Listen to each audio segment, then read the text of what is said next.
Chicken rice ఎక్కువ evening వరకు సరిపోతుంది అనమాట. రైస్ కూడా బాగుంది. పెట్టేసిపోయినారా టెన్షన్ పడకుండా మార్నింగ్ నిద్ర లేస్తేనే మెట్టం దగ్గరిపోయి జుట్టు దూకొనేసి వాళ్ళ స్కూల్ బయలుదేరండి. 10 గంటలకు వస్తాను. ఓకేనా?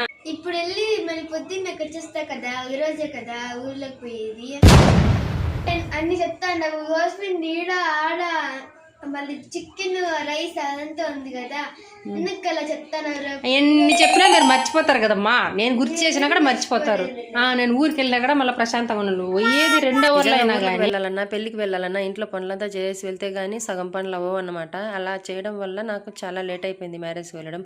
ఇంకా మేనమామ కూతురి దగ్గరలే కాబట్టి ఇంకొంచెం తొందరగా బయలుదేరమనేది అయితే ఇంకా బస్ అయితే రెడ్ కలర్ ఎక్స్ప్రెస్ అనమాట. దీనికైతే డబ్బులు తీసుకుంటారు. ఇంకా వచ్చేటప్పుడు అయితే ఫ్రీ బస్లో వద్దామనేసి ఈ బస్ అయితే ఎక్కేసాము. నెక్స్ట్ నుంచి ఇంకా కంటిన్యూగా ఇంకా తమిళనాడు సైడ్ పెళ్ళి కదా మాది, ఆంధ్రాది తమిళనాడు ఎలా ఉంటుందో పెళ్ళి చూద్దాం రండి.